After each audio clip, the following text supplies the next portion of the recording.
सो यहाँ पे हम बात करने वाले software engineering complete one shot. तो ये देखो फिलहाल इसमें हम डीपली नहीं पढ़ने वाले कोई सी चीजें, हम क्विक रिवीजन करने वाले। तो जितने भी टॉपिक्स हैं आपके यूनिट नंबर 1 में सॉफ्टवेयर इंजीनियरिंग में, सारे टॉपिक्स को हम क्विक यहाँ पे रिवाइज करने वाले। ठीक है, आपको क्या करना है, यहाँ पे शुरू से लेकर लास्ट तक देखना है। ये वीडियो आपकी डिमांड पे बनाया गया है, खजाना वीडियो होने वाला है ये। ठीक है, सो आपकी डिमांड पे बनाया गया है क्योंकि कई लोगों को वाइब नहीं आती है ना। सो अब आएगी आपको आराम से वाइब, मस्त तरीके से एकदम देखो। आपको शुरू से लास्ट तक बने रहना है, सारी चीज़ें समझ में आ जाएंगी। ठीक है, बाकी भी आपको बाद में मिल जाएंगे वीडियो प्लेलिस्ट वगैरह में। अगर कोई बाद में देख रहा है तो प्लेलिस्ट में आपको मिल जाएंगे।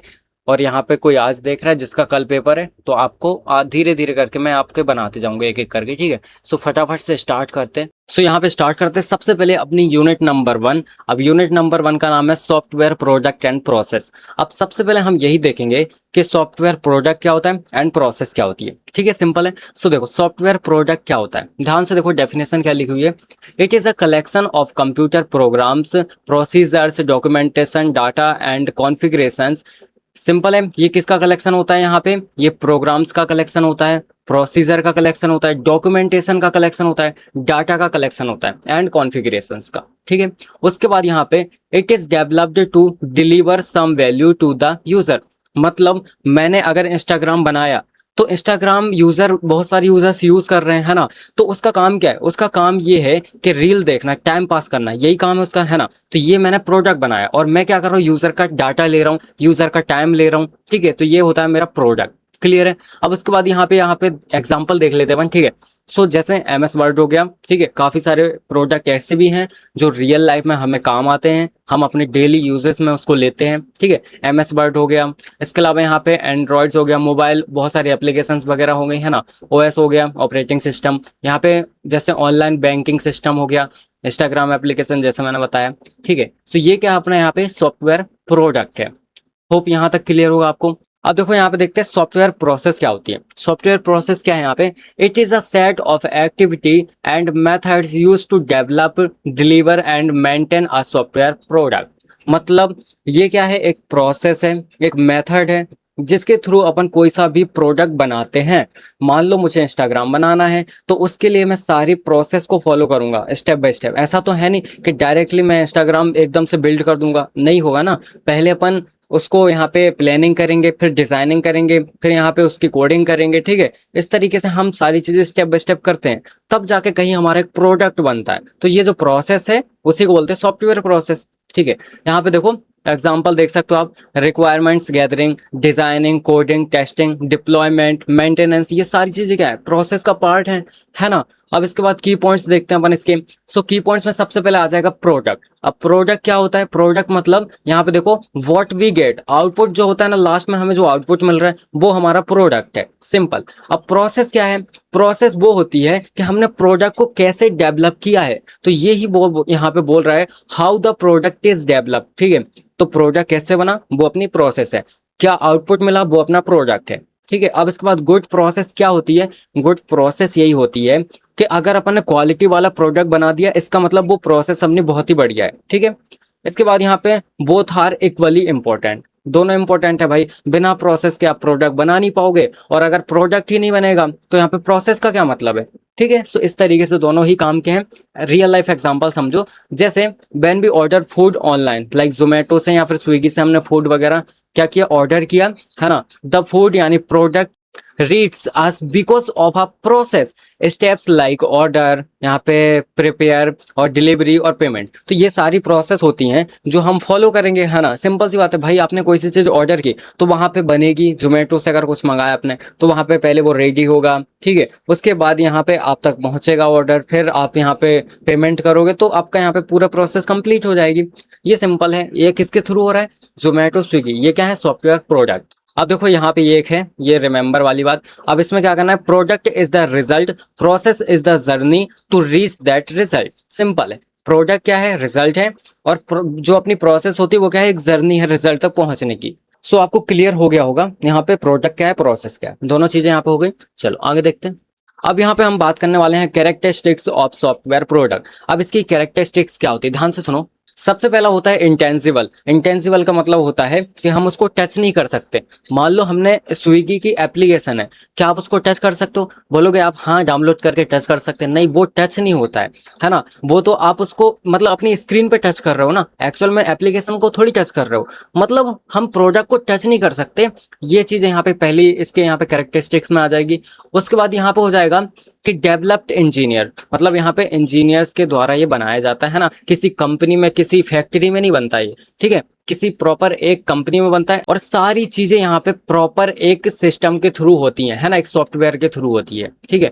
उसके बाद यहाँ पे डज नॉट वियर आउट, मतलब यहाँ पे it does not become old like hardware. तो जैसा मैंने बोला कि यहाँ पे ये कोई हार्डवेयर पार्ट नहीं बनता यहाँ पे, ठीक है। फिर उसके बाद यहाँ पे कस्टम बिल्डिंग्स, मतलब made according to specific need, मतलब जो भी नीड होंगी उसके अकॉर्डिंग अपन इसको बनाते हैं, सिंपल। उसके बाद यहाँ पे फिफ्थ देखते हैं कॉम्प्लेक्स। तो यहाँ पे large and complicated to develop, मतलब अब बनाना तो कठिन है ना भाई, सिंपल सी बात है। अगर अपन कोई हार्डवेयर बना रहे हैं तो बात अलग है, हम तो यहाँ पे सॉफ्टवेयर बना रहे हैं तो उसको बनाना टफ है ना। इसके अलावा यहाँ पे easy to change. Easy to change का मतलब है change can be done easily, मतलब बहुत सारी प्रोसेस हैं जिसके थ्रू हम इजीली चेंज कर सकते हैं उसमें अपने प्रोडक्ट में।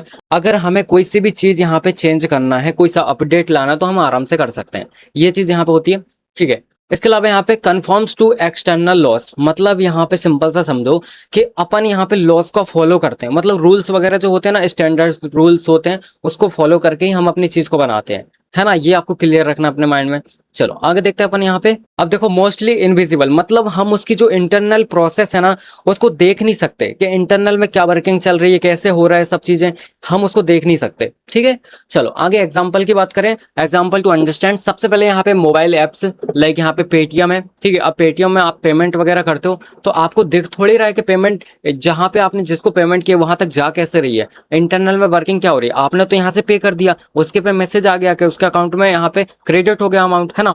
तो यही चीज होती है यहाँ पे कि अपन को पेमेंट के बारे में, मतलब उसके प्रोसेस के बारे में नहीं पता होता, लेकिन हाँ वर्क कैसे हो रहा है वो हमें पता है, ठीक है। मतलब जो एक्चुअल में हमें यूजर इंटरफेस होता है ना वो तो हमें दिखता है ना।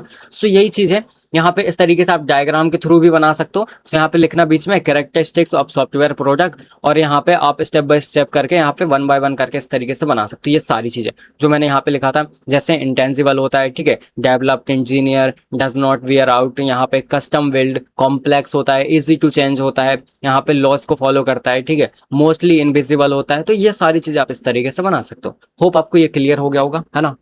अब इसके बाद हम बात करने वाले हैं यहाँ पे सॉफ्टवेयर प्रोसेस मॉडल क्या होता है, ठीक है।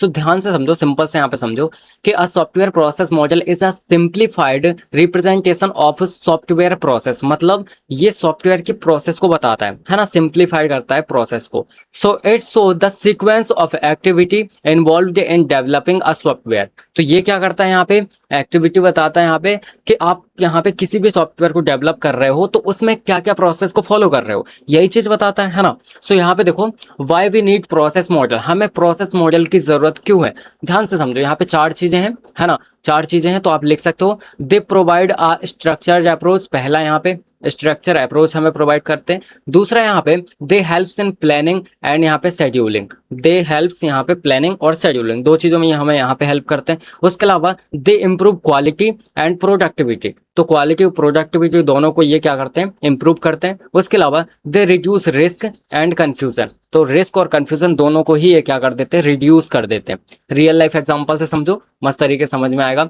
Just like we follow a recipe to cook food step by steps, a process model tells us what steps to follow to build a software, मतलब सिंपल आप समझ गए होगे, है ना। कोई सा भी हम कुछ भी कुक करते हैं तो उसकी एक स्टेप बाय स्टेप प्रोसेस होती है। मान लो आपको दाल बनाना है, अब दाल बनाने के लिए भी आपको स्टेप बाय स्टेप प्रोसेस को फॉलो करना पड़ेगा ना। ऐसा तो है नहीं डब्बे से खोला और डायरेक्ट डाल दिया, है ना, और चावल डाल के खाने लगे, ऐसा तो नहीं है ना। बनाओगे प्रोसेस, उसकी स्टेप बाय स्टेप प्रोसेस को फॉलो ही करोगे ना, वही चीज है। अब इसके अलावा यहाँ पे देखो कॉमन प्रोसेस मॉडल, ये कुछ कॉमन प्रोसेस मॉडल्स होते हैं, है ना। सो इनको हम यहाँ पे कवर करेंगे। Linear sequential model, prototype model, RAD model, incremental model, spiral model, component assembly model, फिर यहाँ पे आरयूपी मतलब रैशनल यूनिफाइड प्रोसेस, फिर यहाँ पे अजाइल प्रोसेस, ये सारी चीजें हम यहाँ पे करने वाले हैं।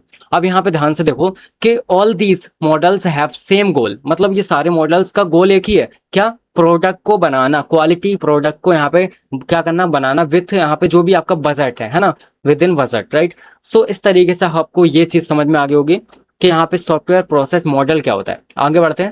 अब देखो यहाँ पे हम बात करने वाले सबसे पहले लीनियर सिक्वेंशियल मॉडल, यानी जिसको हम बोलते हैं वाटरफॉल मॉडल। अब इसका नाम वाटरफॉल मॉडल क्यों है, आपने सोचा है, आपको भी पता होगा। वाटर, देखो पानी, अगर मान लो ये ऊपर एक जगह है, अब पानी यहाँ से नीचे बह रहा है तो कैसे बहेगा, यहाँ पे पानी ले आते हैं पहले कलर, है ना, इस तरीके से बहेगा। ऐसे ही बहता है ना पानी, जनरली ऐसे बहता है, ठीक है। इसका मतलब ये ऊपर से नीचे की तरफ आ रहा है, नीचे की तरफ आ रहा है। अब ऐसा क्या हो सकता है कि ये पानी, ये नीचे जो है, ये पानी ऐसे ऊपर चला जाए, नहीं हो सकता ना भाई, ये तो ग्रेविटी को ही तोड़ देगा, फिर ऐसा तो नहीं हो सकता ना। इसका मतलब है, इसका मतलब ये है कि यहाँ पे अपना जो वाटरफॉल मॉडल है, जो वाटरफॉल मॉडल है वो एक अप्रोच को फॉलो करता है जो ऊपर से लेके नीचे तक प्रोसेस होती है, और हम फिर नीचे से ऊपर वाली प्रोसेस में नहीं जा सकते। यही सिंपल है अपना वाटरफॉल मॉडल। यहाँ पे देखो क्या लिखा हुआ है, इन this model each phase must be completed before the next phase begin. मतलब यहाँ पे अगर अपन नेक्स्ट फेज को स्टार्ट कर रहे हैं उससे पहले हमारी पहले वाली स्टेप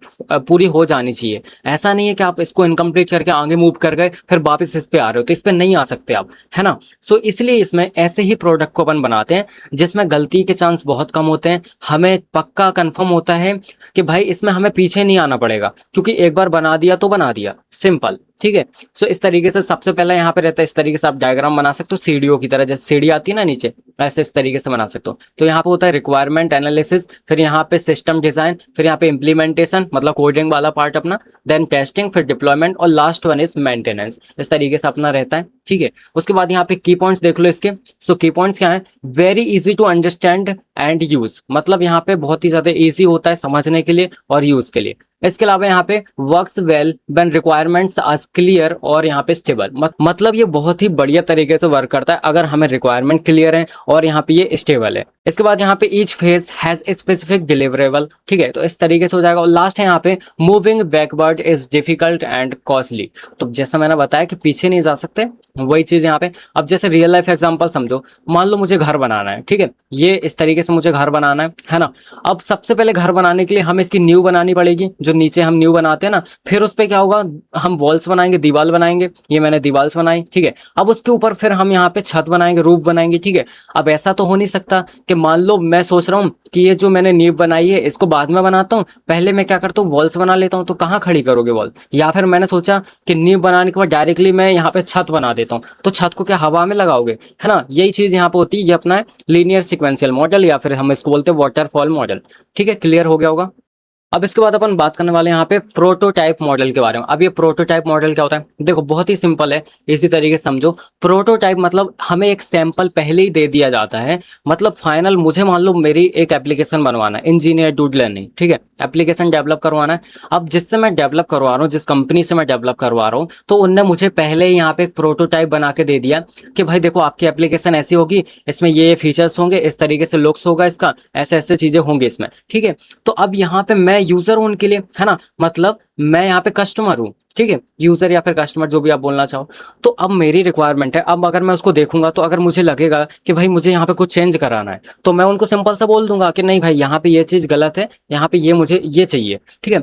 तो उसके हिसाब से वो मुझे उसमें चेंजेस करके दे देंगे। सिंपल यही है। प्रोटोटाइप मॉडल मेरा फाइनल प्रोडक्ट नहीं होता, लेकिन प्रोडक्ट से पहले मुझे उसका प्रोटोटाइप दिखाया जाता है, डेमो दिखाया जाता है ना, कि कैसा मेरा दिखेगा प्रोडक्ट एक्चुअल जब बनने के बाद।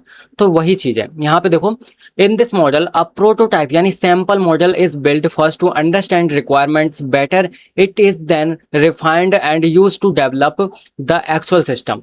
तो यहाँ पे सिंपल है, जो मैंने बता दिया कि एक्चुअल जो अपना प्रोडक्ट है उससे पहले हमें एक सैंपल बना के दिया जाता है। अब इसके अलावा की पॉइंट्स यहाँ पे देखो इस तरीके से की पॉइंट्स हैं। सबसे पहले गुड फॉर अनक्लियर और चेंजिंग रिक्वायरमेंट, मतलब अगर मान लो यहाँ पे क्लियर नहीं है कि रिक्वायरमेंट क्या क्या है या फिर क्या क्या चेंजेस करना है, तो उसके लिए बहुत ही परफेक्ट है, प्रोटोटाइप मॉडल पहले बना के बता दो, ठीक है, उसको भी आइडिया हो जाएगा कैसे बन रहा है, ठीक है। उसके अलावा यहाँ पे देखो user can see and give feedback early, तो यूजर अपने यहाँ पे फीडबैक भी दे सकता है, देख भी सकता है बहुत ही जल्दी कि उसका फाइनल प्रोडक्ट कैसा लगेगा, है ना। और उसके बाद यहाँ पे देखो रिड्यूस रिस्क एंड मिसअंडरस्टैंडिंग, मान लो कि भाई उनने डायरेक्टली अगर एप्लीकेशन ही बना दी तो मैं बोलूंगा यार ऐसा तो नहीं बनाना था, आप लोगों ने ये क्या कर दिया, ठीक है। तो उससे क्या होगा, यहाँ पे अब मिसअंडरस्टैंडिंग हो गई ना बहुत ज्यादा, अब उसको फिर से बनाना बहुत डिफिकल्ट टास्क है। इससे अच्छा है वो मुझे पहले ही बता दे कि वो कैसा बनाने वाले हैं, तो मैं अगर कोई चेंज होगा तो बता दूंगा, ठीक है। ये चीजें, रिस्क भी कम हो जाएगा उससे, है ना।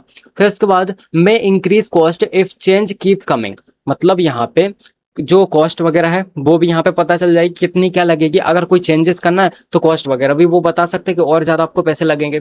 उसके बाद यहाँ पे देखो सेव टाइम, टाइम भी बचता है, एंड रिक्वायरमेंट गैदरिंग, ठीक है। मतलब पहले ही आप सारी चीज़ें क्लियर हो जाती हैं जब दिखाते हैं वहाँ पे प्रोटोटाइप, तो यहाँ पे फिर बाद में बात की झंझट नहीं रहती कि फिर से रिक्वायरमेंट बताओ, फिर से बनाओ, ये सारी चीज़ें खत्म हो जाती हैं, ठीक है। सो इसके बाद यहाँ पे देखो ये रियल लाइफ एग्जांपल है। अब सिंपल है, कोई एप्लीकेशन बनाना है ना, कोई मोबाइल एप्लीकेशन, तो पहले उसका प्रोटोटाइप मॉडल बना लेते हैं, वो दिखा देते हैं। अब इसमें आप इस तरीके से डायग्राम बना सकते हो, ये क्या आपका डायग्राम है, इस तरीके से बनाना, सिंपल इस सर्कल टाइप का बनाना है ना, क्लॉकवाइज डायरेक्शन में इसको घुमा देना, और यहाँ पे रिक्वायरमेंट गैदरिंग, ठीक है। उसके बाद यहाँ पे हो जाएगा क्विक डिजाइन, फिर यहाँ पे बिल्ड प्रोटोटाइप, फिर यहाँ पे हो जाएगा यूजर एवेल्यूएशन, यूजर भी उसमें क्या होता है, इन्वॉल्व होता है। फिर यहाँ पे होता है रिफाइन प्रोटोटाइप, फिर यहाँ पे इंजीनियर प्रोडक्ट, फिर फाइनल अपना प्रोडक्ट बनता है, ठीक है। सो ये चीज़ है यहाँ पे। उसके बाद यहाँ पे देखो remember prototype is not the final product, final product नहीं होता है ये, है ना। It is just a sample to understand what the user really want. तो यहाँ पे ये क्या है, एक सिर्फ सैंपल होता है कि यूजर को एक्चुअल में क्या चाहिए, कैसा चाहिए, ठीक है।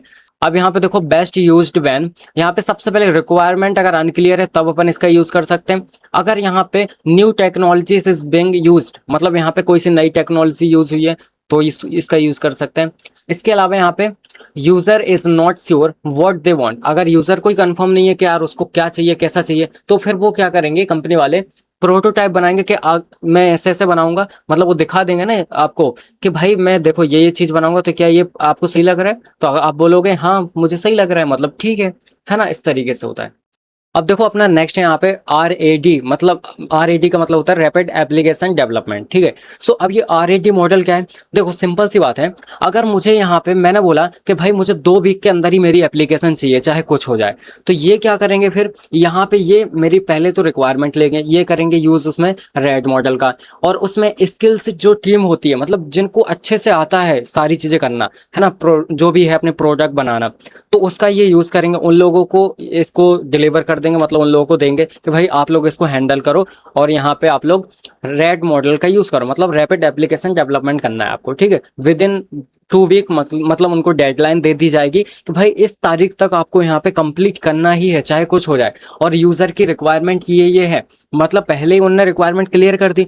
अब क्या होगा, अब देखो इतने जल्दी एप्लीकेशन बनने के लिए ये क्या करेंगे, इनके पास रेडीमेड टेम्पलेट होंगे, क्या होंगी, रेडीमेड टेम्पलेट्स होती हैं, है ना, क्या होती हैं यहाँ पे होती हैं टेम्पलेट्स। अब ये टेम्पलेट्स का यूज करेंगे, मतलब मैच करेंगे कि यूजर की रिक्वायरमेंट किस टेम्पलेट्स पे बेस्ट बैठ रही है। मान लो मुझे एक एजुकेशनल वेबसाइट या फिर एप्लीकेशन चाहिए, तो ये देखेंगे पहले से, अगर इनके पास कोई टेम्पलेट पड़ा होगा तो मेरी नीड देखेंगे, उसी में चेंजेस करेंगे और मुझे दे देंगे। इससे क्या हुआ, इनने पहले से जो इनके पास पड़ा हुआ था, जो भी इनके पास पहले से यहाँ पे कंपोनेंट्स थे, उनका इसने यूज कर लिया, टेम्पलेट्स का यूज कर लिया, मेरी रिक्वायरमेंट उसमें और थोड़ी बहुत मतलब मॉडिफाई कर दी, और इसके बाद मुझे दे दिया। सिंपल है, काम भी जल्दी हो गया, इनका काम भी बच गया, पैसा भी कम लगेगा। ये सिंपल सा यहाँ पे होता है, ठीक है। सो देखो यहाँ पे ध्यान से देखो, RAD is a fast way to develop software in a short time, मतलब कम टाइम में फास्ट तरीके से एप्लीकेशन डेवलप हो जाती है यहाँ पे, यूजिंग रीयूजेबल कंपोनेंट्स, जैसा मैंने बोला है ना, एंड पैरेलल वर्क, और यहाँ पे पैरेलल वर्क चलता रहता है क्योंकि पहले से इनके पास चीजें हैं, टेम्पलेट भी है इनके पास, ठीक है। अब उसके बाद यहाँ पे देखो की पॉइंट्स की हम बात करें, सबसे पहला होता है वेरी फास्ट डेवलपमेंट, बहुत ही फास्ट डेवलपमेंट होता है क्योंकि आधे से ज्यादा चीजें उनके पास ऑलरेडी हैं, है ना, बनी हुई है पहले से। भाई 60% अगर काम आपका पहले से है, तो अब 40% काम करने में कितना टाइम लगेगा, बहुत कम टाइम लगेगा, है ना, वही चीज यहाँ पे होती है। इसके बाद यहाँ पे देखो user are involve throughout, मतलब यूजर भी यहाँ पे क्या होता है, इन्वॉल्व होता है, ठीक है। फिर नीड स्किल्स टीम, जैसे मैंने बोला स्किल टीम की रिक्वायरमेंट रहती है। फिर यहाँ पे suitable for small to medium project, मतलब अगर छोटा प्रोजेक्ट है या फिर मीडियम प्रोजेक्ट है तब इसका यूज करेंगे। अगर आप सोचो कि हाई लेवल का प्रोजेक्ट बनाना है तब उसका यूज किया जाए, तो ऐसा नहीं होगा, है ना। उसके लिए फिर आपको शुरू से सारी चीजें अच्छे से बनानी पड़ेंगी, फिर आप रेडीमेड टेम्पलेट का यूज नहीं कर सकते ना उसमें, ठीक है। उसके बाद यहाँ पे देखो required good tools and technologies, भाई यहाँ पे अच्छे टूल्स का यूज करना पड़ेगा और यहाँ पे टेक्नोलॉजीज का भी यूज करना पड़ेगा। उसके बाद यहाँ पे रियल लाइफ एग्जांपल है, तो अब मान लो जैसे मैंने सिंपल से बोला कि कोई वेबसाइट बनाना है, उसकी डेडलाइन दे दी, तो यहाँ पे इस तरीके से वो रेड मॉडल का उसका यूज करेंगे बनाने के लिए, है ना। अब देखो डायग्राम में आप इस तरीके से बना सकते हो, ये इस तरीके से डायग्राम बना सकते हो। सबसे पहले यहाँ पे क्या आ जाएगा, रिक्वायरमेंट और प्लानिंग, ठीक है। यहाँ पे रिक्वायरमेंट्स प्लानिंग आ जाएगी। फिर यहाँ पे आप इस तरीके से सर्कल बना सकते हो। अब इसके अंदर 3 चीजें लिख सकते हो, प्रोटोटाइप इसमें इंक्लूड रहेगा, फीडबैक यूजर का, और यहाँ पे रिफाइन, ठीक है। फिर यहाँ पे आ जाएगा यूजर डिजाइन, जो भी यूजर ने डिजाइन दिया मैच एच करेंगे, टेम्पलेट्स हैं, और फिर यहाँ पे क्या करेंगे, कंस्ट्रक्शन चालू कर देंगे, और फिर यहाँ पे कट ओवर, मतलब यहाँ पे सौंप देंगे उसको, ठीक है। सिंपल सा ये काम होता है। यहाँ पे देखो रेड मॉडल मतलब रैपिड डेवलपमेंट, ठीक है, प्लस यहाँ पे रीयूजेबल कंपोनेंट्स, है ना, प्लस यहाँ पे यूजर इन्वॉल्वमेंट, यूजर भी इन्वॉल्व होता है। यहाँ पे क्या होता है, रैपिड डेवलपमेंट होता है, ठीक है, और यूजेबल कंपोनेंट्स मतलब कंपोनेंट्स का पहले से यूज होता है ना, जो पहले से बने रखे हैं उनका यूज कर लेते हैं, सिंपल। अब इसके बाद यहाँ पे देखो बेस्ट यूजेस व्हेन, यहाँ पे इसका यूज कब कर सकते हैं। सबसे पहली बात यहाँ पे प्रोजेक्ट हैज शॉर्ट डेडलाइन, अगर प्रोजेक्ट में यहाँ पे डेडलाइन कम है, मतलब यहाँ पे उसने फिक्स तारीख दे दी कि भाई मुझे सिर्फ 1 वीक के अंदर चाहिए, तो आपको इसका यूज करना पड़ेगा, है ना। दूसरा यहाँ पे रिक्वायरमेंट्स आर वेल अंडरस्टूड, मतलब यहाँ पे अगर आपको रिक्वायरमेंट बिल्कुल अच्छे से क्लियर है तो यहाँ पे आप इसका यूज कर सकते हो, है ना। फिर उसके बाद लास्ट यहाँ पे मॉड्यूलर कंपोनेंट्स बेस्ड सिस्टम, ठीक है। इस तरीके सिंपल सी अपने यहाँ पे ये यूजेस हैं कि कब अपन को यूज करना है। ये रेड मॉडल है, आपको सारी चीजें क्लियर हो गई होंगे एकदम, है ना। अब देखो यहाँ पे इंपॉर्टेंट है prototype and red focus on user satisfaction and quick delivery, मतलब यहाँ पे ये यूजर के सेटिस्फैक्शन, मतलब इसमें इंपॉर्टेंट रहता है कि भाई यूजर सेटिस्फाई होना चाहिए, है ना, जो भी हम उसको बना के दे रहे हैं। प्रोटोटाइप हो और रेड दोनों की बात चल रही है यहाँ पे, है ना। और यहाँ पे जल्दी इसमें डिलीवरी करना रहता है अपन को, ठीक है, जल्दी से जल्दी यूजर को देना रहता है, but may not be suitable for very large और यहाँ पे हाईली कॉम्प्लेक्स प्रोजेक्ट। जैसे मैंने पहले बोला था कि हाई प्रोजेक्ट के लिए नहीं है, लार्ज कॉम्प्लेक्स प्रोजेक्ट के लिए नहीं है, ठीक है। चलो आगे बढ़ते हैं अपन। अब देखो यहाँ पे हम बात करने वाले हैं इंक्रीमेंटल मॉडल के बारे में। अब ये इंक्रीमेंटल मॉडल क्या होता है, अब देखो इंक्रीमेंटल मॉडल मतलब इस तरीके समझो, जैसे आपकी मान लो आपकी जॉब लग गई, हर मंथ आपको सैलरी मिलती है, आपको सैलरी कुछ ना कुछ यहाँ पे अमाउंट मिलता है ना। अब मैं अमाउंट नहीं बोलना चाहूंगा क्योंकि आप तो करोड़ों में खेलने वाले लोग हो, है ना। सो कुछ ना कुछ आपको अमाउंट मिलता है यहाँ पे, ठीक है। अब हर महीने मान लो क्या हुआ कि 1 महीने आपका यहाँ पे इंक्रीमेंट हुआ। इंक्रीमेंट का मतलब क्या होता है कि आपकी जो सैलरी है वो तो रहेगी, प्लस उसमें कुछ एडिशनल सैलरी और ऐड हो जाएगी। यही चीज है इंक्रीमेंटल मॉडल। मतलब इसमें क्या होता है कि देखो आपका कोई भी सॉफ्टवेयर होगा, है ना, जो आपको बनाना है, उसको यहाँ पे छोटे छोटे पार्ट में यहाँ पे तोड़ देंगे, छोटे छोटे पार्ट में तोड़ दिया मैंने। अब इसमें भी सारी चीजें वैसे ही होंगी, पूरी प्रोसेस फॉलो होंगी, इसमें भी पूरी प्रोसेस फॉलो होंगी, इसमें भी पूरी प्रोसेस फॉलो होंगी, और यहाँ पे सबको क्या कर देंगे, ऐड कर देंगे। ये होता है अपना इंक्रीमेंटल मॉडल। अब ध्यान से सुनो, जैसे मान लो कोई एप्लीकेशन है, ठीक है, मैंने उसको बना दिया, ये एप्लीकेशन मैंने डेवलप की।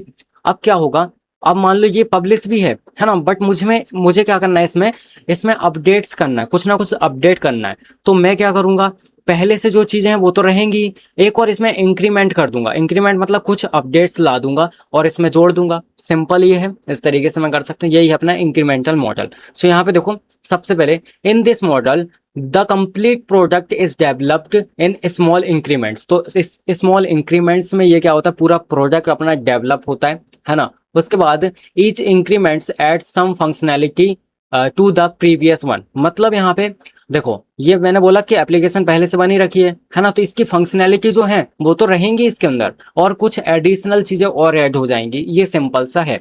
उसके बाद यहाँ पे देखो की पॉइंट्स की बात करें, सबसे पहला यहाँ पे divided the system into multiple increments. मतलब सिस्टम को अपन मल्टीपल इंक्रीमेंट्स में डिवाइड कर देते हैं।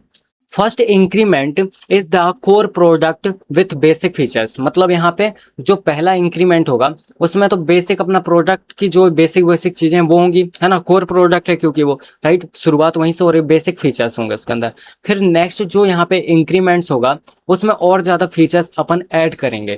ये सिंपल सी चीज। और उसके बाद यहाँ पे देखो जो भी अपना इंक्रीमेंट होगा उसमें सारी प्रोसेस ही होंगी। मतलब यहाँ पे अगर मैं इंक्रीमेंट कर रहा हूँ तो उसमें एनालाइज करूंगा, डिजाइन करूंगा, कोडिंग करूंगा, टेस्टिंग करूंगा, ये सारी चीजें होंगी, हर एक इंक्रीमेंट में होंगी, है ना। उसके बाद यहाँ पे लास्ट है easier to manage and flexible. बहुत ही ईजी होता है मैनेज करना और बहुत ही फ्लेक्सिबल होता है। रियल लाइफ एग्जाम्पल से समझ लो आप लोग। जैसे रियल लाइफ एग्जाम्पल में यहाँ पे मैंने एक व्हाट्सअप जब आया था, है ना, जब ये व्हाट्सअप आया था तो उसमें सिर्फ एक ही ऑप्शन था कि आप सिर्फ चैटिंग कर सकते हो, ठीक है। फिर क्या हुआ, धीरे धीरे करके उसमें इंक्रीमेंट हुआ। इंक्रीमेंट मतलब चैटिंग तो कर ही सकते हो, उसके साथ उन्होंने क्या कर दिया, वीडियो कॉल का ऑप्शन ऐड कर दिया, उसके साथ साथ स्टेटस लगाने लगे आप, उसके साथ साथ पेमेंट का ऑप्शन आ गया अभी, है ना। अब उसके साथ साथ धीरे धीरे एडवर्टाइजमेंट आने लगी है। अब हो सकता है आगे चल के और भी उसमें फीचर्स ऐड हो जाए। तो यही चीज़ है इंक्रीमेंट। उसके बाद यहाँ पे देखो इंक्रीमेंट मॉडल डायग्राम तो आप किस तरीके से बना सकते हो, आपको कुछ नहीं करना है, बहुत सिंपल है। ये रिक्वायरमेंट एनालिसिस है, डिजाइन है, कोडिंग है, टेस्टिंग है और डिलीवरी है। यही आपको सेम, आपको इंक्रीमेंट 1, इंक्रीमेंट 2, इंक्रीमेंट 3, मतलब इस तरीके से नंबर ऑफ इंक्रीमेंट में सेम चीज करना है। तो यही है, क्योंकि अपन हर एक इंक्रीमेंट में सेम प्रोसेस को फॉलो करते हैं और कुछ भी नहीं करते, ठीक है। अब यहाँ पे देखो, remember each increment is like a mini project, मतलब ईच इंक्रीमेंट का एक छोटा सा प्रोजेक्ट है। जैसे ये है, ये अपने आप में एक प्रोजेक्ट हो गया, ये अपने आप में एक प्रोजेक्ट हो गया, ठीक है। सो यहाँ पे देखो, but the final product is complete after all increment, but जो फाइनल प्रोडक्ट बनेगा वो सबको मिला के बनेगा, इन सबको ऐड करेंगे तब अपना क्या बनेगा, फाइनल प्रोडक्ट बनेगा, ठीक है। फाइनल प्रोडक्ट अपना बनेगा। अब उसके बाद यहाँ पे देखो बेस्ट यूजेस की बात करें, सबसे पहले यहाँ पे रिक्वायरमेंट्स आर पार्शियली नो, मतलब यहाँ पे थोड़ी बहुत रिक्वायरमेंट अपन को पता रहती है या फिर कुछ रिक्वायरमेंट्स पता रहती है। सेकंड है यहाँ पे अपना priority is to deliver early working software, मतलब हमारा यहाँ पे सबसे पहली प्रायोरिटी है कि भाई हमें सॉफ्टवेयर जैसे तैसे करके डालना है तुरंत वर्किंग सॉफ्टवेयर, कुछ ना कुछ उसमें फंक्शन होना चाहिए, बाद में हम जोड़ते रहेंगे ऐसा, ठीक है। तब अपन यहाँ पे इसका यूज करते हैं। उसके बाद यहाँ पे बजट इज लिमिटेड, अगर बजट लिमिटेड होता है तो अपन क्या करते हैं, पहले यहाँ पे डेवलप कर लेते हैं, है ना, कुछ ना कुछ डेवलप करते हैं, फिर अगर बाद में हमारा बजट बढ़ता है तो हम उसमें अपडेट्स करवाते रहते हैं। होप आपको समझ में आ गया होगा इंक्रीमेंटल मॉडल क्या होता है, कैसे वर्क करता है, क्या रियल लाइफ एग्जांपल है, क्या डायग्राम है, कैसे अपन उसका यूज करते हैं, ठीक है। अब यहाँ पे ध्यान से देखो, अपन बात करने वाले हैं स्पाइरल मॉडल के बारे में। अब ये स्पाइरल मॉडल क्या होता है, ध्यान से समझो। स्पाइरल मॉडल, जैसा इसका नाम है स्पाइरल, मतलब कुछ इस तरीके से स्प्रिंग जैसा ये स्पाइरल मॉडल होता है। एक स्पाइरल के 4 फेजेस होते हैं, ठीक है।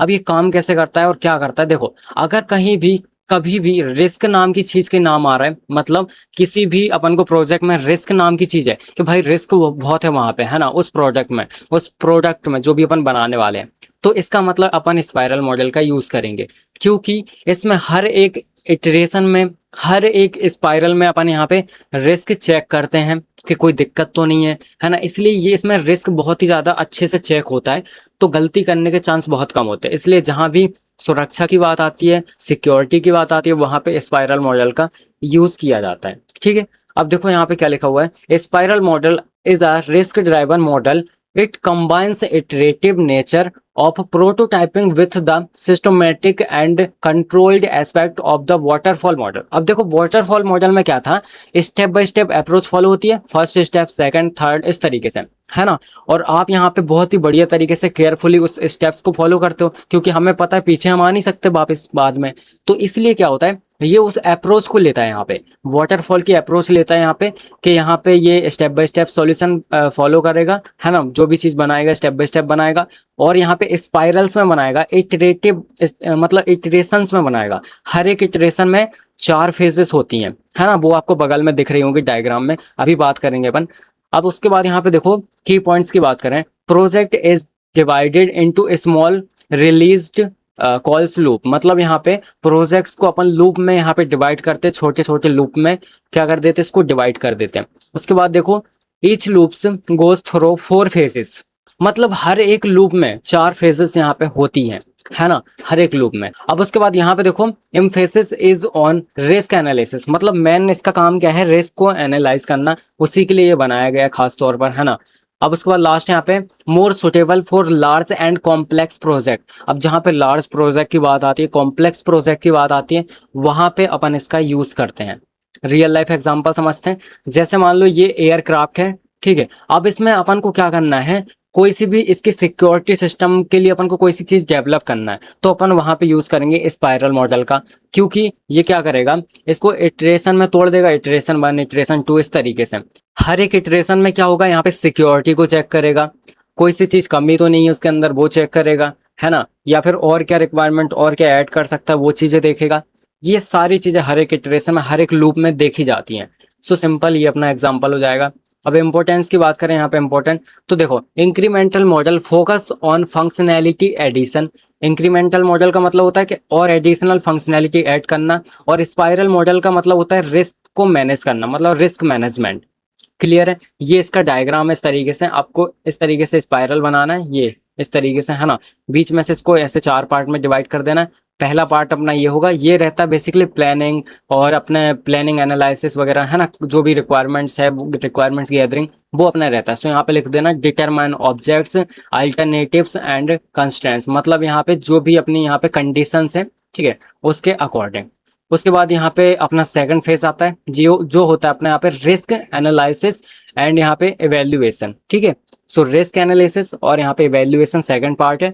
फिर यहाँ पे जो थर्ड यहाँ पे पार्ट होता है, ये होता है अपना डेवलपमेंट एंड टेस्ट। तो यहाँ पे अपन डेवलपमेंट करते हैं फाइनल, और यहाँ पे टेस्ट करते हैं, ठीक है, कि कैसे वर्क कर रहा है। लास्ट यहाँ पे होता है प्लान एंड नेक्स्ट इटरेशन, मतलब यहाँ पे कि अपन क्या करते हैं, नेक्स्ट इटरेशन का प्लान करते हैं। फिर यहाँ पे कि एक इटरेशन अपना कंप्लीट हो गया, ये मान लो फर्स्ट इटरेशन पूरा कंप्लीट हो गया ये पूरा, अब इसी के जैसा दूसरा इटरेशन होगा, उसमें प्लान करेंगे, अब उसमें क्या करना है हमें, ये चीज यहाँ पे रहती है। उसके बाद यहाँ पे देखो, remember spiral model is used when risk is high and requirements are not clear. तो यहाँ पे जब रिक्वायरमेंट क्लियर नहीं होते और यहाँ पे रिस्क हाई होता है, तब अपन इसका यूज करते हैं। उसके बाद यहाँ पे बेस्ट यूज्ड व्हेन, अब इसका कब यूज करेंगे, सबसे पहले requirements are unclear and may change, ठीक है। उसके बाद यहाँ पे project is large and complex, जब प्रोजेक्ट लार्ज होता है और कॉम्प्लेक्स होता है तब यूज करते हैं। फिर यहाँ पे हाई रिस्क इज इन्वॉल्व, मतलब इसमें बहुत ही ज्यादा हाई रिस्क होता है ना, मतलब जब भी अपन हाई रिस्क की बात आती है तो स्पाइरल मॉडल का ही यूज करते हैं। क्लियर है? अब देखो नेक्स्ट टॉपिक है अपना यहाँ पे कंपोनेंट असेंबली मॉडल, जिसको बोलते हैं अपन CAM, ठीक है। सो यहाँ पे CAM इसको बोलते हैं। तो कंपोनेंट असेंबली मॉडल क्या होता है, जैसे मान लो मेरी एक कंपनी है, अब मैं अपनी कंपनी में क्या करता हूँ, मोबाइल मैन्युफैक्चर करता हूँ, ठीक है, मोबाइल फोन बनाता हूँ। अब मैं क्या करूँगा, मोबाइल फोन बनाने के लिए देखो मार्केट से मैंने क्या खरीदा, स्क्रीन खरीदी, फिर उसके बाद मैंने उसकी रैम खरीदी, ठीक है, रैम वगैरह जो होती है। फिर ऐसे ऐसे करते करते मैंने सारी चीज़ें, जितने भी पार्ट्स हैं उसके, वो सारे खरीद लिए। अब मैं क्या करता हूँ, अपनी कंपनी में जो वर्कर्स हैं वो उन पार्ट्स को असेंबल करके एक मोबाइल का नया पीस बनाते हैं। तो मोबाइल तो मैंने बनाया, बट जो पार्ट्स है ना, वो तो मैंने कहीं और से लिए ना, अलग अलग जगह से लिए। यही चीज़ होती है कंपोनेंट असेंबली मॉडल में, कि अपन अगर कोई सा भी सॉफ्टवेयर बना रहे हैं तो अपने पास उसके क्या होते हैं, पार्ट होते हैं जो हम अलग अलग जगह से लेते हैं, या फिर पहले से हमारे पास होते हैं, हम उसको क्या करते हैं, जोड़ के और फिर से एक यहाँ पे नया सॉफ्टवेयर बना देते हैं। ये होता है कंपोनेंट असेंबली मॉडल। सो यहाँ पे देखो सिंपल सा, इन this model software is build by assembly, मतलब प्री एग्जिस्टिंग कंपोनेंट्स, पहले से जो एग्जिस्ट करते कंपोनेंट्स उनका अपन क्या करते हैं, यूज कर लेते हैं, ठीक है। और यहाँ पे COTS, मतलब इसका मतलब होता है कॉमर्शियल ऑफ द सेल्फ, है ना, मतलब components focus is on integration of components. तो सिंपल सा मैंने जैसे बताया, ठीक है, पहले से अपन क्या करते हैं, अलग अलग कंपोनेंट्स को लेते हैं और उनको यहाँ पे यूज कर लेते हैं अपना मॉडल बनाने के लिए, है ना। मान लो कहीं से अपन ने कोड ले लिया, कहीं से कुछ ले लिया, कहीं से यूजर इंटरफेस उठा लिया, मतलब है अपना ही, दूसरे का नहीं है, कॉपीराइट अपने पास है, ठीक है, वो चीज होती है। अब इसके बाद यहाँ पे की पॉइंट्स देखो, सबसे पहला है यूजेस एग्जिस्टिंग कंपोनेंट्स, मतलब यहाँ पे जो एग्जिस्ट कर रहा है कंपोनेंट्स उसका यूज करेंगे। सेकंड यहाँ पे reduce development time and cost, तो यहाँ पे बहुत ही ज्यादा टाइम और कॉस्ट अपना रिड्यूस हो जाता है, कम हो जाएगा, सिंपल सी बात है, क्योंकि अपन खुद तो कर नहीं रहे ना, सारी चीजें उठा रहे हैं अलग अलग जगह से, है ना। उसके बाद यहाँ पे रिक्वायर्ड्स लेस कोडिंग, तो यहाँ पे लेस कोडिंग की रिक्वायरमेंट रहेगी।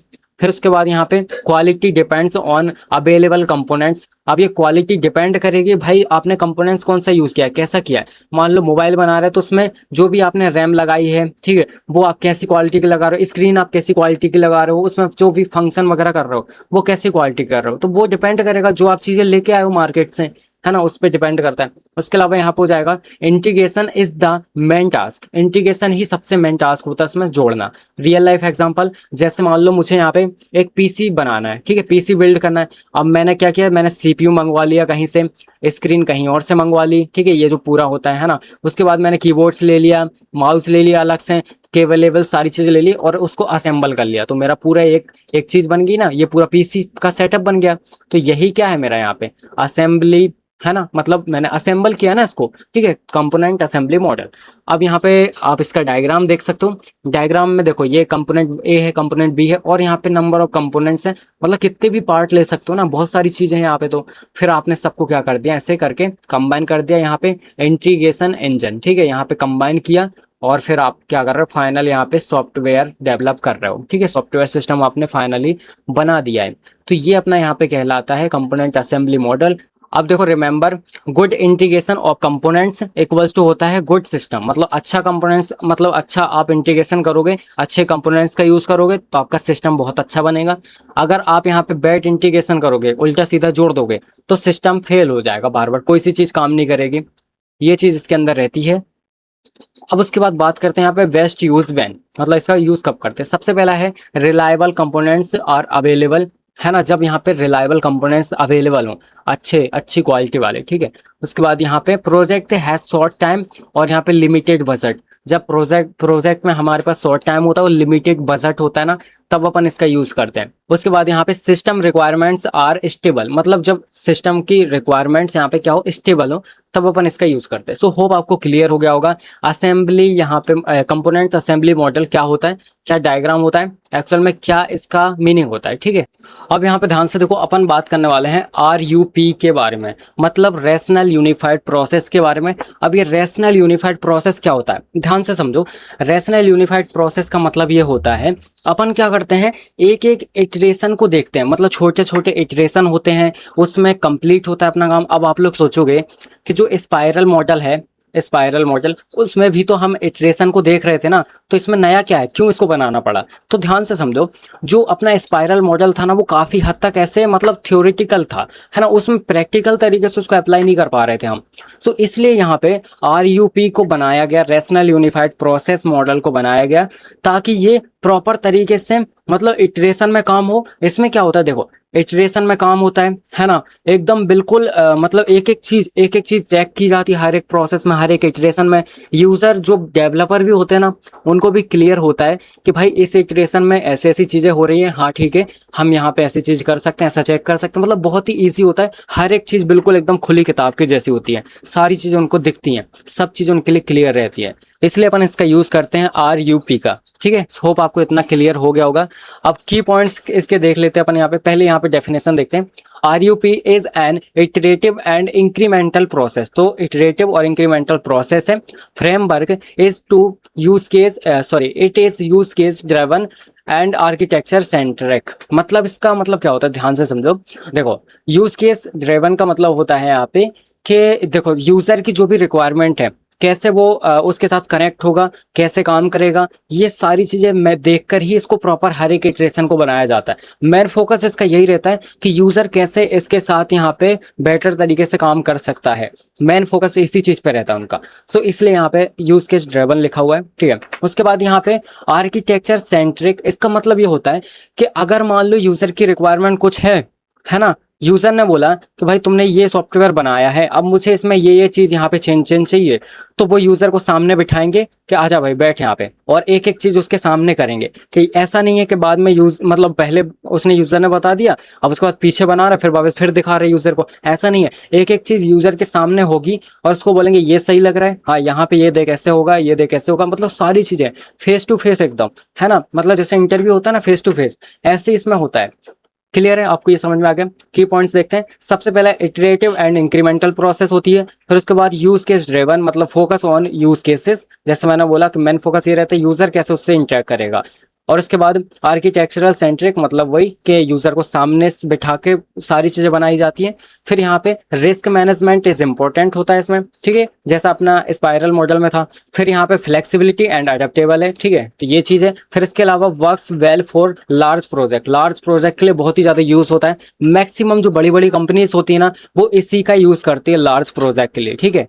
अब देखो रियल लाइफ एग्जांपल की अगर मैं बात करूं यहाँ पे, सो मान लो एक बैंकिंग सिस्टम बनाना है अपन को, मतलब ऑनलाइन बैंकिंग सिस्टम बनाना है, ठीक है। तो उसमें आपको लॉगिन पेज, बैलेंस वगैरह, क्योंकि इसमें रिस्क के बहुत ज्यादा चांस है भाई। यूजर का पैसा रखा हुआ है ना, पैसा मतलब खजाना, राइट? ये खजाना नहीं जो अपन देख रहे हैं, खजाना मतलब वो उसके पैसे, धन संपत्ति वो रखी हुई है। तो सबसे ज्यादा रिस्क है ना भाई, कोई यहाँ पे एक्सेस ना कर ले, कोई और गलत तरीके से इसको मतलब ओटीपी वगैरह लेके गलत तरीके से ले ना ले। तो सारी चीजें देखनी पड़ती हैं। तो एक एक चीज यहाँ पे बहुत ही बढ़िया तरीके से बनाई जाती है, एक एक चीज देखा जाता है, टेस्ट किया जाता है। तो सारी चीजें अपनी होती है, ठीक है। Step by step upon process follow करते हैं और उसको बनाते हैं। अब इसके अलावा यहाँ पे देखो RUP फेजेस, तो ये इसकी 4 फेजेस होती हैं। पहली फेज होती है इंसेप्शन, सेकंड फेज होती है इलेबोरेशन, थर्ड फेज होती है कंस्ट्रक्शन और फाइनल फेज होती है ट्रांजिशन। अब जो आपकी इंसेप्शन फेज होती है, इसमें अपन ये देखते हैं कि भाई जो अपन बना रहे हैं वो फिजिबल है या फिर नहीं है, मतलब बिजनेस मॉडल के लिए सही रहेगा या फिर नहीं रहेगा, या फिर फ्यूचर में इस पे क्या क्या काम हो सकता है, या फिर फ्यूचर में क्या रिस्क आ सकता है। सारी चीजें इसमें अपन यहाँ पे देखते हैं, मतलब प्लानिंग ही है एक तरीके से, ठीक है। सारी चीजें देखते हैं यहाँ पे इंसेप्शन में। फिर यहाँ पे इलेबोरेशन की बात करते हैं। इलेबोरेशन मतलब अगर ये चीज यहाँ पे कंफर्म हो गई, फिर अपन इस फेज पे आते हैं, मतलब अब इलेबोरेट करते हैं, प्लान बनाते हैं, ठीक है, एनालाइज करते हैं, रिक्वायरमेंट देखते हैं, फिर यहाँ पे डिजाइन वगैरह करते हैं, ये सारी चीजें इसमें करते हैं। फिर इसमें कंस्ट्रक्शन होता है, ठीक है, एक्चुअल जो अपना है वो बिल्ड करते हैं अपन सिस्टम को, कोड वगैरह लिखते हैं, सारी चीजें करते हैं, ठीक है। उसके बाद फाइनल यहाँ पे ट्रांजिशन है, और इसी में टेस्टिंग भी करते हैं थर्ड वाले में। फिर यहाँ पे ट्रांजिशन में फाइनल अपन क्या करते हैं, लास्ट जो अपना यूजर है उसको यहाँ पे सौंप देते हैं, और यहाँ पे फीडबैक वगैरह देखते हैं कि कैसा क्या आ रहा है, ठीक है। सो ये है भाई अपना RUP, रेशनल यूनिफाइड प्रोसेस, है ना। अब इसके बाद यहाँ पे देखो रिमेंबर, तो अब इसमें RUP तो सेम वही चीज है, सबसे पहले इंसेप्शन, देन एलेबोरेशन, फिर कंस्ट्रक्शन, फिर ट्रांजिशन, ये चीजें आती है अपनी। और यहाँ पे इटरेटिव इन नेचर में होता है, ठीक है, मतलब इटरेशन में काम होता है। और सिंपल यहाँ पे देखो कब इसका यूज करते हैं, जब यहाँ पे requirements are complex and may change, ठीक है। उसके बाद यहाँ पे large project with high risk, तब अपन यूज करते हैं। यहाँ पे नेक्स्ट है अपना कि need a structured but flexible process, तब इसका यूज करते हैं। अब देखो यहाँ पे इंपॉर्टेंट बात यह है, component assembly focused on reusability of components, मतलब रीयूजेबल करते हैं, फिर से यूज करते हैं ना जो कंपोनेंट्स अवेलेबल हैं। फिर यहाँ पे जो अपना RUP है वो फोकस करते हैं यहाँ पे इटरेटिव डेवलपमेंट पे और रिस्क मैनेजमेंट पे। सो होप आपको क्लियर हो गया होगा RUP क्या होता है ना। अब देखो अपन बात करने वाले हैं अजाइल प्रोसेस के बारे में। अब देखो अजाइल अपने आप में बहुत ही बड़ा टॉपिक है, मैक्सिमम कंपनी में यही यूज होता है, यही प्रोसेस यूज होती है किसी भी प्रोडक्ट को डेवलप करने के लिए, ठीक है। सबसे ज्यादा यही यूज होता है, याद रखना आप, है ना, रियल लाइफ में यही यूज हो रहा है। और यहाँ पे होता क्या है, सबसे पहली बात ये अपनी स्प्रेड्स में काम करता है। स्प्रेड्स मतलब बहुत ज्यादा यहाँ पे देखो क्या होता है, पार्ट्स में काम होता है इसमें। जैसे मान लो बहुत बड़ी टीम होती है एक, उसमें से क्या होता है, जैसे मान लो 50 बंदों की टीम है, 50 लोगों की टीम है, उसमें 10-10 लोगों को 5 टीम बना दी यहाँ पे, क्या होगी, 5 टीम बन गई। अब यहाँ पे एक एक टीम काम करेगी अलग अलग चीजों के ऊपर, है ना, अलग अलग चीजें डेवलप करेगी एक एक टीम, एक दूसरे के साथ कम्युनिकेट भी करेगी, बातें भी करेगी, कहाँ क्या कौन क्या कर रहा है ये चीजें भी देखेगी, सारी चीजें रिस्क वगैरह सब चीजें यहाँ पे मैनेज करती है, देखती है, फिर जाके यहाँ पे कोई सी चीज अपनी बनती है ना। तो इसमें टीम वर्क बहुत इंपॉर्टेंट होता है, पहली बात, ठीक है, स्प्रेड्स में काम होता है ना। सो और हाँ मेन चीज यूजर का यहाँ पे फीडबैक हर एक स्टेज में लिया जाता है, मतलब डायरेक्टली एक तरीके से बोले तो कंटिन्यूसली यूजर का फीडबैक लेते रहते हैं कि हाँ ये चीज सही है, ये चीज सही है, इस तरीके से, ठीक है। सो यहाँ पे देखो agile is a modern approach to software development, it value flexible customer collaboration and quick delivery. तो ये सारी चीजें इसके अंदर आ जाती हैं, है ना। फ्लेक्सिबल होता है बहुत, कस्टमर का कोलैबोरेशन होता है, क्विक डिलीवरी हो जाती है इसमें क्योंकि टीम काम करती है बहुत सारी। फिर यहाँ पे की पॉइंट्स की बात करें तो works in small iterations called स्प्रिट्स, तो स्मॉल इटरेशन में काम होता है जिसको अपन स्प्रिट्स बोलते हैं, ये इंपॉर्टेंट चीज याद रखना आप। फिर यहाँ पे वेलकम्स चेंजिंग रिक्वायरमेंट्स, ठीक है, तो यहाँ पे रिक्वायरमेंट्स के अकॉर्डिंग चेंजेस होते रहते हैं। फिर यहाँ पे continuous feedback from user, user से कंटिन्यूस फीडबैक मिलता रहता है। देन उसके बाद working software is delivered quick frequently, तो यहाँ पे फ्रिक्वेंटली मतलब बहुत ही जल्दी अपना डिलीवर हो जाता है सॉफ्टवेयर। उसके बाद यहाँ पे हाई कस्टमर सेटिस्फैक्शन, मतलब इसमें हाई कस्टमर सेटिस्फैक्शन मिलता है, मतलब कस्टमर पूरी तरीके से सेटिस्फाई हो जाता है क्योंकि उसी से हम सारी चीजें हर एक स्टेज में पूछ रहे हैं, प्लस इतनी स्किल टीम काम कर रही है उसके ऊपर, है ना। उसके बाद यहाँ पे देखो टीम कोलैबोरेशन, जैसे मैंने बोला, इज वेरी इंपॉर्टेंट। सो ये बहुत इंपॉर्टेंट होता है। रियल लाइफ एग्जांपल की बात करें तो देखो कोई फूड एप्लीकेशन बनाना है ना, तो अब उसमें एक एक चीज देखनी पड़ेगी। सबसे पहले फीचर्स ऐड करने पड़ेंगे, लाइव ट्रैकिंग सिस्टम ऐड करना पड़ेगा, मल्टीपल पेमेंट एक साथ हो जाए वो भी देखना पड़ेगा, सारे अपडेट्स वगैरह, यूजर का फीडबैक, ये सारी चीजें देखनी पड़ती हैं, अब उसके बाद यहाँ पे ये इसका डायग्राम है, स्प्रिट साइकिल बोलते हैं जिसको, ये इस तरीके से साइकिल बना देना आपको, है ना। ऐसे ही आप बना सकते हो, जैसे टीम 1 है ना, टीम 2, इस तरीके से आप लोग बना सकते हो। सो सबसे पहले सेम वही चीज रहेंगी, रिक्वायरमेंट्स रहेगी, डिजाइन रहेगी, डिप्लॉयमेंट रहेगा, फिर यहाँ पे टेस्टिंग रहेगी, फिर यहाँ पे रिव्यू फीडबैक, फिर यहाँ पे डिप्लॉयमेंट, इस तरीके से सारी चीजें रहती है। बीच में आपको लिख देना है एजाइल स्प्रिट साइकिल, ठीक है। फिर यहाँ पे रिमेंबर वाली बातें, agile is not about tools और process, it is about people collaboration and responding to change, ठीक है। सो यहाँ पे ये प्रोसेस नहीं है, कोई टूल्स नहीं है, इसमें क्या होता है, पीपल्स एक दूसरे के साथ कम्युनिकेट करते हैं, एक एक्चुअल रियल लाइफ प्रॉब्लम को सॉल्व करते हैं, एक प्रोजेक्ट बनाते हैं, है ना। और यहाँ पे यूजर से फीडबैक भी लगातार लेते रहते हैं, ठीक है। अब यहाँ पे देखो, best use when requirements are likely to change, मतलब यहाँ पे जब यहाँ पे रिक्वायरमेंट्स अपन को चेंज करना रहता है तो अपन यहाँ पे इसका यूज करते हैं, बार बार चेंज करना रहता है। इसके अलावा customer wants early and regular delivery, तो यहाँ पे कस्टमर को बहुत ही जल्दी प्रोजेक्ट चाहिए होता है ना, और अच्छे से चाहिए होता है, तो अपन इसका यूज करते हैं। उसके अलावा project has a motivated and small teams, right, तो यहाँ पे प्रोजेक्ट में टीम्स होती हैं और टीम्स का अच्छा एक दूसरे के साथ कम्युनिकेशन होना चाहिए, तभी अच्छे से प्रोजेक्ट बन पाएगा। सो होप आपको क्लियर हो गया होगा एजाइल प्रोसेस क्या होता है। अब यहाँ पे देखो, अपन बात करने वाले हैं कैपेबिलिटी मैच्योरिटी मॉडल के बारे में, जिसको बोलते हैं CMM, ठीक है। CMM एक मॉडल है। इसमें क्या होता है, इसमें लेवल्स में काम होता है। लेवल्स में कैसे, इसके 5 लेवल्स होते हैं, 5 लेवल्स में इसमें काम होता है। कैसे होता है, क्या होता है, अभी आपको सारी चीजें पता चल जाएंगी। इसमें स्टेप बाय स्टेप अपन इसको क्या करते हैं, फॉलो करते हैं, है ना। तो सबसे पहले देख लेते हैं यहाँ पे CMM मॉडल होता क्या है, मतलब इसको बोलते हैं कैपेबिलिटी मैच्योरिटी मॉडल, है ना। So CMM is a model that helps organization improve their software process capability step by step, मतलब ये क्या है, एक मॉडल है जो हेल्प करता है ऑर्गेनाइजेशंस को कि उनका सॉफ्टवेयर की जो प्रोसेस है उसको धीरे धीरे करके इम्प्रूव करने के लिए। अब यहाँ पे की पॉइंट्स की अगर बात करें, सबसे पहला यहाँ पे डेवलप्ड बाय SEI, मतलब यहाँ पे सॉफ्टवेयर इंजीनियरिंग इंस्टीट्यूट ने इसको डेवलप किया था। याद रखना, इंस्टीट्यूट आपका है ना, जहाँ आप पढ़ रहे हो वो इंस्टीट्यूट कहलाता है। अपन सब्जेक्ट कौन सा पढ़ रहे हैं, सॉफ्टवेयर इंजीनियरिंग। तो CMM मॉडल किसने डेवलप किया था, सॉफ्टवेयर इंजीनियरिंग इंस्टीट्यूट ने इसको डेवलप किया था। होप आपको क्लियर होगा। उसके बाद सेकंड है यहाँ पे, इट डिफाइंस 5 मैच्योरिटी लेवल्स, तो यहाँ पे 5 इसके मैच्योरिटी लेवल्स होते हैं। थर्ड है यहाँ पे हेल्प्स इन प्रोसेस इंप्रूवमेंट, फिर फोर्थ है यहाँ पे improve quality and productivity, last है यहाँ पे use for assessment and branch marketing, ठीक है। इस तरीके से ये यहाँ पे की पॉइंट्स है इसके, होप आपको क्लियर हो गए होंगे।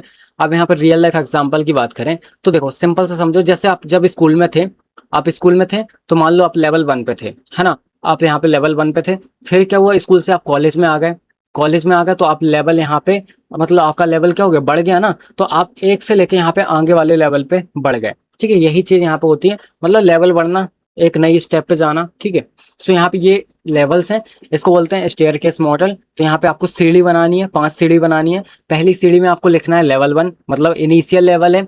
तो इसमें क्या होता है, इसमें प्रोसेस इज एड हॉक, मतलब ये होती है एड हॉक का मतलब ये होता है कि इसमें कुछ क्लियर नहीं होता कि क्या करना है, अपने मन से कुछ भी करते रहते हैं, है ना। सो वो यहाँ पे रहता है, मतलब यहाँ पे ये लिखा हुआ है ना, यहाँ पे अनप्रिडिक्टेबल, मतलब यहाँ पे कुछ कंफर्म नहीं कह सकते कि क्या होगा, ठीक है। जो भी उनको समझ में आता है उसके हिसाब से करते रहते हैं। फिर सेकंड प्रोसेस वो यहाँ पे आती है रिपीटेबल, मतलब यहाँ पे लेवल 2 रिपीटेबल। तो इसमें क्या होता है, process is repeatable and consistent, मतलब यहाँ पे क्या होता है, देखो उनने पहले कोई सा मॉडल बनाया होगा, है ना, उसमें कोई प्रोसेस यूज हुई होगी, अब वही प्रोसेस यहाँ पे यूज हो रही है, तो ये क्या करते हैं, उसको रिपीट कर लेते हैं, मतलब उसको यूज कर लेते हैं। उसके बाद यहाँ पे थर्ड लेवल है डिफाइंड। अब इसमें क्या होता है, process is well defined and documented. तो ये तो सिंपल है, क्लियर हो गया होगा। प्रोसेस कैसे होती है, प्रॉपर तरीके से यहाँ पे वेल डिफाइंड होती है, और यहाँ पे क्या होती है, एकदम क्लियर होती है, ठीक है। अब ये स्टेप नंबर अपने यहाँ पे 4 है, लेवल 4, जिसको बोलते हैं मैनेज्ड। तो ये क्या होती है, process is measured and control, ठीक है। तो प्रोसेस क्या होती है, मेजर्ड होती है और प्रॉपर तरीके से कंट्रोल होती है। और लास्ट है यहाँ पे ऑप्टिमाइजेशन, मतलब ऑप्टिमाइजिंग। तो यहाँ पे लास्ट प्रोसेस है, प्रोसेस नंबर 5, लेवल नंबर 5, ठीक है। सो इसमें क्या होता है, continuous improvement is the goal, ठीक है। कंटिन्यूअस इंप्रूवमेंट क्या होता है, इनका मेन फोकस होता है, मेन गोल होता है ना। अब इसका यूज कहाँ पे कर सकते हैं, देखो organization want to improve its process, अगर ऑर्गेनाइजेशन को इसकी प्रोसेस को इम्प्रूव करना है तो इसका यूज होगा। फिर इसके अलावा यहाँ पे quality issue are frequent, then यहाँ पे हो जाएगा competition is high maturity market, ठीक है। मार्केट में अगर यहाँ पे कंपटीशन हाई हो तब इसका यहाँ पे यूज होता है। क्लियर है। सो होप आपको ये क्लियर हो गया होगा। यहाँ पे देखो इंपॉर्टेंट जो अपना एजाइल मॉडल होता है उसका मेन फोकस होता है यहाँ पे फ्लेक्सिबिलिटी एंड कस्टमर सेटिस्फेक्शन। जो CMM मॉडल होता है उसका यहाँ पे मेन फोकस रहता है प्रोसेस इंप्रूवमेंट एंड मेच्योरिटी के बारे में। ठीक है, सो इस तरीके से अपने यहाँ पे CMM मॉडल कंप्लीट होता है। अब यहाँ पे ध्यान से देखो, अपना नेक्स्ट यहाँ पे टॉपिक्स है। अब दो टॉपिक और बचे हैं, एक अपना प्रोडक्ट मैट्रिक्स और एक प्रोसेस मैट्रिक्स। ये दो टॉपिक यहाँ पे बचे हुए हैं, है ना। इसके अलावा अपनी यूनिट नंबर 1 कंप्लीट हो जाएगी पूरी तरीके से। सबसे पहले यहाँ पे प्रोडक्ट मैट्रिक्स क्या होता है, ये देखो प्रोडक्ट मैट्रिक्स होता क्या है, ध्यान से समझो, आपको सारी चीजें क्लियर हो जाएंगी। सबसे पहले डेफिनेशन देखते हैं। Product matrix measure the attributes characteristics of the software product being develop. मतलब जब अपना सॉफ्टवेयर प्रोडक्ट डेवलप होता है तो प्रोडक्ट मैट्रिक्स क्या करती है, उसकी कैरेक्टरिस्टिक्स देखती है, एट्रीब्यूट्स देखती है ना। तो ये सारी चीजें देखती है। ठीक है, अब इसका मतलब है कि ये एक्चुअल में क्या मेजर करती है। So it measures the quality, size, complexity, reliability and other characteristics of the software product. मतलब कैसी क्वालिटी है उसकी, रिलायबिलिटी कितना ज़्यादा चलेगा, कितना फ्लेक्सिबल है, कैरेक्टरिस्टिक्स क्या क्या है, ठीक है, कॉम्प्लेक्सिटी क्या है, मतलब क्या दिक्कत आ सकती है, ये सारी चीज़ें मेजर करती है। इसी को तो बोलते हैं अपन क्या, प्रोडक्ट मैट्रिक्स। ठीक है, अब यहाँ पे देखो की पॉइंट्स की बात करें तो focus on the characteristics of the final software product helps in evaluate quality. फिर यहाँ पे size, flexibility, reliability, maintainability it, right. फिर use the predict defects and the improvement, right. So यहाँ पे इसका तब यूज किया जाता है, राइट। अब यहाँ पे रियल लाइफ एग्जांपल की बात करें तो देखो, जैसे we want to buy a mobile phone, हमें एक मोबाइल फोन बाय करना है, राइट। आपने रिसेंटली मोबाइल फोन खरीदा भी होगा या फिर होगा आपके पास। तो यहाँ पे ये मोबाइल फोन हमें बाय करना है। अब हम क्या करते हैं, उसके फीचर्स देखते हैं, उसकी स्क्रीन देखते हैं, साइज देखते हैं, कैमरा देखते हैं, क्वालिटी देखते हैं, बैटरी बैकअप देखते हैं, स्टोरेज देखते हैं, सारी चीजें हम देखते हैं ना। तो इसी को बोलते हैं यहाँ पे प्रोडक्ट मैट्रिक्स। ठीक है, these are product metrics that tells us about the product. Product metrics का मतलब यही होता है जो हमें प्रोडक्ट की क्वालिटी के बारे में बता रहा है ना। इस तरीके से आप ये डायग्राम बना सकते हो, बीच में लिख सकते हो सॉफ्टवेयर प्रोडक्ट, फिर यहाँ पे साइज, यहाँ पे क्वालिटी, रिलायबिलिटी, मेंटेनेबिलिटी, यहाँ पे कॉम्प्लेक्सिटी, ये सारी चीजें लिख सकते हो। रियल लाइफ एग्जांपल की बात करें तो यहाँ पे देखो लाइंस ऑफ कोड, है ना, फंक्शन पॉइंट, फिर यहाँ पे डिफेक्ट डेंसिटी, फिर यहाँ पे कॉम्प्लेक्सिटी और रिलायबिलिटी, ये इसके क्या हो जाएंगे, एग्जाम्पल हो जाएंगे किसके, प्रोडक्ट मैट्रिक्स के। होप आपको प्रोडक्ट मैट्रिक्स क्लियर हो गई होगी, है ना। अब देखते हैं प्रोसेस मैट्रिक्स क्या होती है।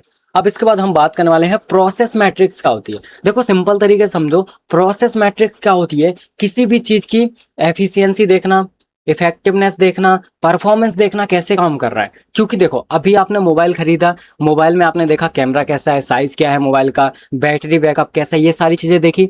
बट अब आप क्या देखोगे, भाई चलता कैसा है, कितना स्मूथ चलता है, एफिशिएंसी कैसी है इसकी, है ना। और अगर मैं इसमें ज्यादा सॉफ्टवेयर डाउनलोड करता हूं तो ये लैग तो नहीं करेगा, ये सारी चीजें चेक करना, ये क्या है, प्रोसेस मैट्रिक्स है। तो यहाँ पे यही चीजें यहाँ पे देखो डेफिनेशन कि process metrics measures the attributes of the software process used to build the product. मतलब अब यहाँ पे एट्रीब्यूट्स अपन चेक करते हैं। अब ये एक्चुअल में क्या चेक करता है, यहाँ पे क्या मेजर करता है, it measures the efficiency, effectiveness, performance of the software development process. ठीक है, फिर यहाँ पे किसका, सॉफ्टवेयर डेवलपमेंट प्रोसेस का। फिर इसके बाद यहाँ पे देखो की पॉइंट्स की बात करें, सो यहाँ पे focus on how software is develop, ये फोकस करता है यहाँ पे सॉफ्टवेयर कैसे डेवलप होता है। उसके बाद यहाँ पे helps in improving process and efficiency and effectiveness. ठीक है, उसके बाद यहाँ पे देखो used for tracking, controlling and improving the development process. Then यहाँ पे रियल लाइफ एग्जांपल की अगर मैं बात करूँ, सो मान लो एक फैक्ट्री है, अब उसमें हम ये चेक कर रहे हैं कि कितना ज़्यादा टाइम लगेगा किसी भी प्रोडक्ट को बनने में, किसी भी प्रोडक्ट को असेंबल होने में, है ना।